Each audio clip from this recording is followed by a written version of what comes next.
네, 안녕하세요. 전망킹입니다. 오늘은 인도와 한국을 이제 넘나들면서 사업을 하고 계신, 그리고 유튜브에서는 또 사업하는 늘보로 활동하게 계신 이제 대표님을 모셔봤습니다. 대표님 자기소개 부탁드리겠습니다. 네, 안녕하세요. 저는 유튜브에서는 사업하는 늘보로 활동하고 있고, 인도 그리고 한국에서 사업을 하고 있는 청년 사업가 이민혜라고 합니다.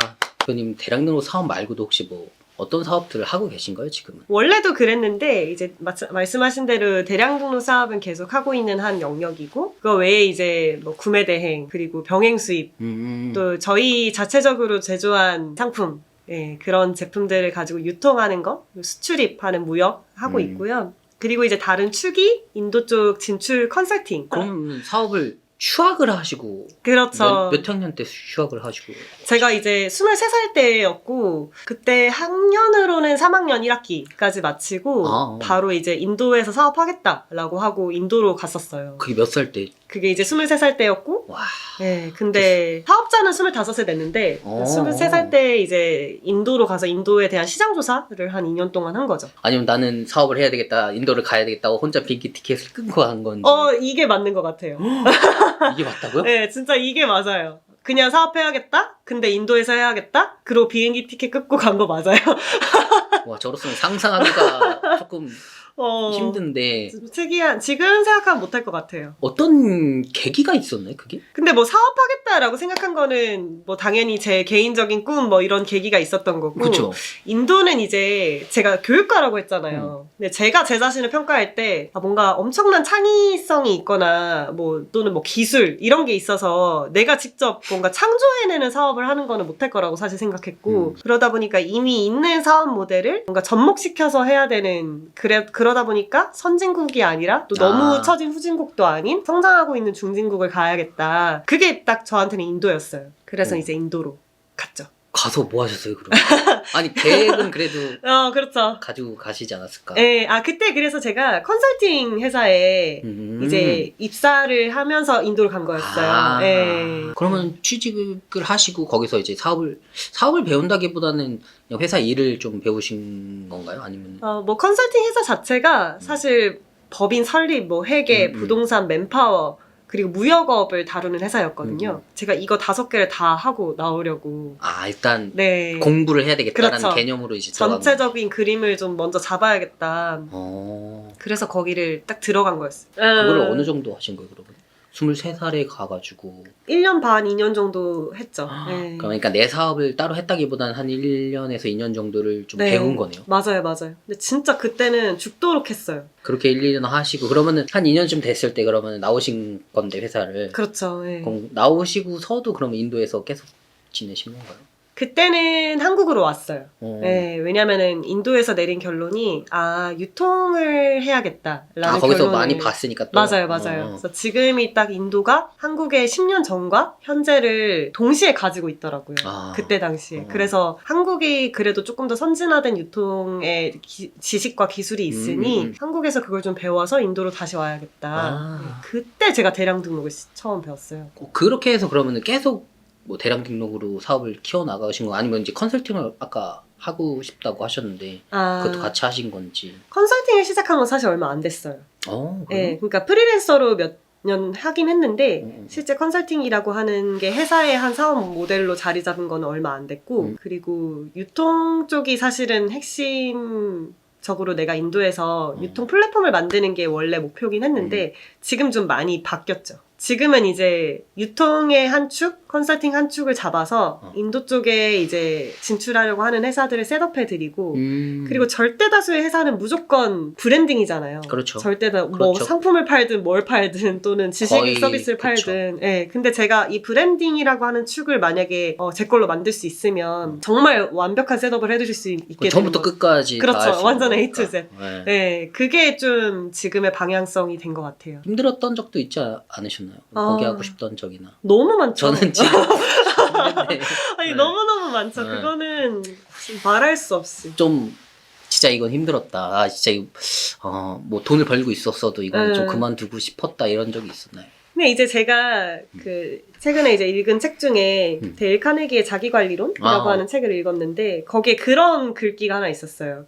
걱정을 관리하지 못하는 사업가는 단명한다. 그거 너무 어렵다. 근데 진짜 이게 예를 들어 이번 달 적자다. 뭐 또는 누구를 내보내야 된다.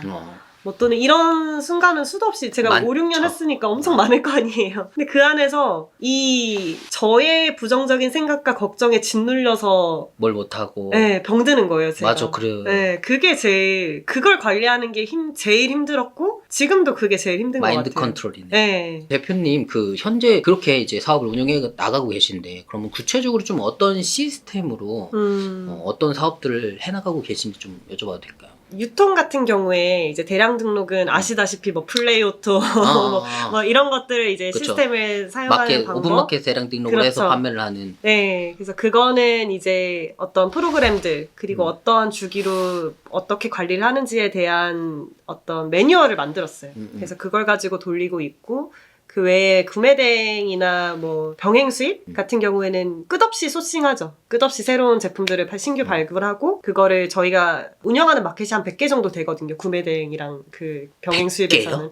네, 거기선 100개 정도 돼요. 오픈 마켓이? 네, 그쵸. 그런 여러 아이디들이, 상점들이 그러니까 국내에 말하는 거죠. 그렇죠. 국내. 100개. 네, 그런데 이제 제품을 뿌리고 거기서 뭐 CS 하거나 주문 수집하고 이런 건 동일하고요. 플레이오토나 이런 프로그램들을 그렇죠. 사용해서. 네, 그리고 또 다른 게 저희 자체 제품. 그거는 이제 건강기능식품을 사실 하고 있는데 그거는 이제 제조해서 뭐 똑같아요. 유통은 동일하게 하고 그렇죠. 그러나 이제 제조해서 그걸 유통하고 브랜딩을 한다는 게 마진을 좀 다르죠. 더 남기고 이런 그렇죠, 거니까. 그렇죠. 그리고 뭐 인도 쪽으로 수출입하는 거야 뭐 저희가 인도에 회사가 있으니까 그쪽 회사랑 수출입을 하는 거고 한국 업체들 중에 많을 거잖아요. 인도 쪽에 뭔가를 많죠? 판매하고 싶은 분들이. 많죠? 근데 그 중에서 이제 이 제품은 되겠다 싶은 거를 저희가 선별을 해서 컨택하시는구나. 그렇죠. 저희가 컨택하든 아니면 그쪽에서 컨택이 연락이 오든. 예. 그러면 이제 그런 제품을 가지고 수출입 뭐 유통을 하는 거고 컨설팅은 말 그대로 컨설팅이에요. 어떤 식으로 컨설팅? 업체들이 연락이 오시면 저희가 인도 진출하고 싶다라고 하시면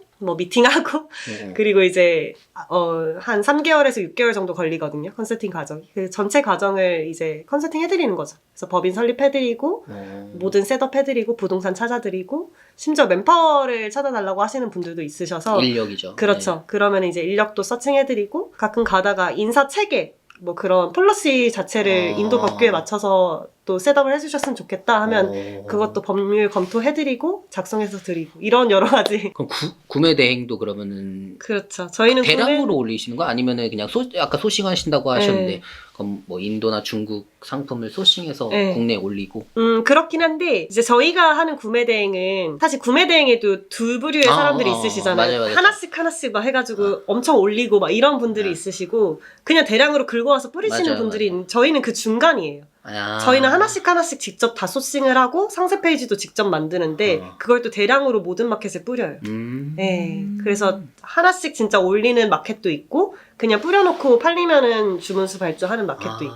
네. 그 작업이 그럼 매일 이제 되는 거네요. 상품 소싱 올리고 그렇죠. 하는 거로 매일 한 몇십 개 정도는 될 수 있게끔. 올라가는. 네, 맞습니다. 그다음에 마지막으로 이제 컨설팅. 네, 맞습니다. 컨설팅 그럼 시작하시게 된 게 몇 년 정도 되신 거예요? 그럼? 컨설팅 뭐 제가 23살 때부터 했으니까 그건 배워 오신 거고 네. 이제 좀 사업 비즈니스로 내 비즈니스로 시작하신 거는 그건 한 3년 정도 됐으려나요? 이미 그 컨설팅 시장은 진짜 좀 큰 회사들도 많을 거고 좀 유명한 회사들도 많을 텐데 시작한 지 얼마 안 됐는데 어떤 차별점이 있길래 그렇게 좀 큰 회사들이 좀 어떤 큰 회사랑 좀 하신 것도 얘기해 주실 수 있어요? 그냥 이름을 말하기는 어렵고 뭐 고구려 신라 호텔 같은 뭐 고구려 신라 호텔 또는 뭐 카페 뭐 그런 호스팅 센터 하시는 그런 업체나 그리고 뭐 SD 뭐 그런 회사와 파트너십이나 근데 그런 게 있는데 근데 제가 생각할 때는 사실 컨설팅 회사들의 한계점은 컨설팅만 한다는 그러니까 셋업 법률적으로 셋업만 해준다는 그러니까 어떤 한계. 법인만 세워준다. 그렇죠. 이거죠. 근데 사실 많은 회사들이 필요한 건 법인만 세워놓는다고 해서 할 수 있는 게 아무것도 없잖아요. 그러니까요. 할 수 있는 게 진짜 없어요. 맞아요, 대다수 맞아요. 회사들이 컨설팅 회사에게 원하는 건 진짜 정보를 얻고 최대한 현재 딱 셋업 해서 많은 것들을 바로 탁탁탁 시작할 수 있는. 예. 근데 저는 진짜 바닥에서부터 제 회사를 직접 설립하고 그렇죠. 미팅도 인도인들이랑 미팅 직접 해가면서 실패도 예, 하고 그쵸. 뭐 수출입 그걸 잘못되기도 뚫고, 하고 막 그렇죠. 배송도 해보고 뭐 날려도 보고 돈 사기도 당해보고 이런 실제 이제 유통 쪽 그쵸. 수출입의 사업을 하다 보니까 그런 이제 인도로 진출하고자 하는 회사들 입장에서는 훨씬 더 실질적이라고 생각하셨던 것 같아요. 그래서 아마 차별점이 있지 않았을까. 대표님이 만약에 이런 경험과 지식들로 가지고 다시 돌아가서 시작한다면은 네. 좀 어떻게 시작할지 그리고 좀 어떻게 성장해 나갈지 조건이 있죠. 이 경험이랑 지식은 있는데 그대로 있다. 있는데 돈은 없어. 돈은 없다. 그렇다면 저는 명확해요. 많이 모아봤자 이제 알바로 아니면 대학에 가서 많이 500? 이해했어요. 이 정도. 그러니까 진짜 사회초년생의 그런. 만약에 유통 쪽으로 좀 좁혀서 얘기를 해본다면 네. 어떤 식으로 해보실까요? 당연히 제 브랜드 개발하죠. 대량 등록이나 구매대행이나 돈이 많이 없는데. 네, 그래도 제 생각에는 제가 사실 지금 와서 안 건데 제품을 제조해서 개발하는 데에는 정부 지원 사업이 진짜 많아요. 그걸 모르고 시작한 게 정말 한탄스러운데 맞아, 진짜야. 정말 시작부터 한 2억 정도는 가지고 시작을 할 수가 있더라고요. 근데 저 그때 당시에는 몰랐고 저도 지금도 다 몰라요, 진짜. 네, 그래서 근데 이제 그게 뭐 화장품이나 건강기능식품이든 어떤 제품을 이제 제조해서 유통을 하겠다라고 하는 거에 대해서는 서포트가 되게 많아서 그런 걸 진짜 전략적으로 했을 것 같아요. 청년 진짜. 창업 지원인가? 네, 35 이하 나이면 얼마든지 되고. 저도 빨리 해야 되겠네요. 사실 그 이상이라고 하더라도 여러 지원하는 거 있죠. 네, 3년 이내 기업이라면 또 많이 그러면은 있죠. 대표님이 만약에 다시 돌아간다면 이제 나만의 이제 상품을 좀 제조 개발이나 네. 아니면은 앱이나 이런 식의 이제 브랜딩을 해가지고 그렇죠. 좀 지원금을 받아서 네. 거기에 5, 6년을 쌓았을 것 같아요. 그게 네. 조금 힘들더라도 그게 돈이 당장 안 돼도 그렇죠. 그쵸 5년은 네. 그거는 한꺼번에 돈이 들어오니까 그렇죠. 그때는 몰라요 근데 네. 그때는 진짜 모를 것 같아요. 네. 유통을 하면은 약간 이제 이렇게 성장할 수 있지만 맞아. 약간 이렇게 되는 느낌이라면 맞아. 브랜드는 이렇게 되는 느낌. 제이커브죠? 네. 그래서 그렇게 지금 지식 가지고 돌아간다면 브랜딩으로 들어가겠죠. 뭐 회사를 다니시다가 이제 뭐 스마트 스토어나 아니면은 오픈 마켓이나 이런 걸 좀 해보시려는 분들도 있을 텐데 네. 좀 뭐 주고 싶은 그런 게 있으실까요? 뭐 대량 등록이든 아니면은 뭐 사입이든 당장 이제 돈이 필요하신 분이나 아니면 사업을 좀 시작하시는 분들한테 좀 괜찮겠다 하는 거? 전 좀 달라요. 그러니까 마음이 다른 게 그러니까 어떤 영역을 시작하는 것보다 그 영역에서 잘하는 사람을 한 명 잡고 시작하는 게 맞다고 생각해요. 잡는다는 게 그러면은 찾아간다는 거예요? 아니면은 컨설팅을 받는 거죠. 돈 주고 강의를 듣는다든지? 돈을 안 받는다 하더라도. 실제로 저도 그 대량 등록 처음 시작했을 때 저랑 같은 공유 오피스를 쓰시던 대표님 중에 1억 매출을 하시는 분이 있으셨어요. 제가 그분한테 제가 그때 25이었잖아요. 계속 옆에 그분의 따님이 저랑 나이가 같으시다고 계속 옆에 가가지고 물어보고 네, 계속 물어보고 대표님 저 이것 좀 알려주세요. 제가 점심 살게요. 막 계속 이러면서 그 대표님을 만나고 나서 3천만 원 매출이 딱 됐어요. 근데 그리고 그 다음에 이제 제가 펀앤의 판다 맞아요. 대표님 만나고 나서 1억 매출이 됐는데 됐죠. 만약에 제가 그걸 혼자 했으면은 될 수는 있겠지만 네 저는 한 몇 년 더 걸렸을 거라고 보고 아예 안 됐을 수도 있다고 중간에 봐요. 안 했을 수도 네 그래서 훨씬 빠르게 제 마음이 무너지기 전에 빨리 어느 궤도에 오를 수 있는 건 그게 대량 등록이 됐든 뭐가 됐든 네, 그 안에서의 고수를 내 사람으로 만드는 게 그러니까 환경을 일단 조성을 해야 되겠네. 네 그게 저는 성공 확률이 가장 높은 방법이라고 봐요. 맞아요.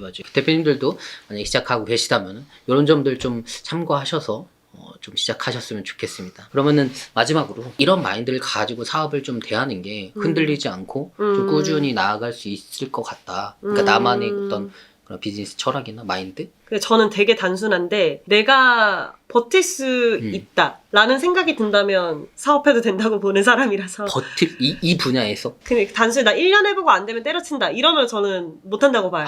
그러니까 네. 뭐 대량 등록을 시작했는데 이거 한 몇 달 하다가 이거 돈 안 나오면은 네. 그만둬야지 이런. 그거 어떤 사업 영역이든. 어떤 거? 네, 그 사실 1년만 해가지고 대박 나는 거는 많지 않잖아요. 그거는 물론 되시는 분들도 네, 있겠지만 로또 같은 거죠. 100명 중에 한 명도 근데 이제 내가 만약에 버틸 수 있는 마인드 그리고 그거를 버텨낼 수 있는 자금. 자금. 네, 저도 처음에 대량 등록을 했던 이유 자체가 저는 어렸으니까 그때 자금이 아예 돈이 없잖아요. 그렇게, 진짜 100만 원도 없었거든요. 근데 그때 이제 소상공인 2천만 원 대출 받은 거 자금 하나? 근데 그거는 몇 달 뒤면 다 소진되잖아요. 맞아, 외출 나오면은 그냥. 그니까요. 그래서 대량 등록을 했던 게 거기서 그래도 200만 원 정도의 돈이 계속 나왔거든요. 그쵸. 그러면 제가 돈을 더 많이 벌지는 못하더라도 버틸 수 있잖아요. 그쵸. 네, 그래서 버틸 수 있는 마인드와 자금 이 두 가지만 구조화 시켜낼 수 있으면 저는 된다고 봐요. 알겠습니다. 네. 오늘 인터뷰 내용은 여기까지고 오늘도 어제보다 더 성장한 하루가 되셨길 바랍니다. 감사합니다. 오늘 감사합니다. 고생하셨습니다.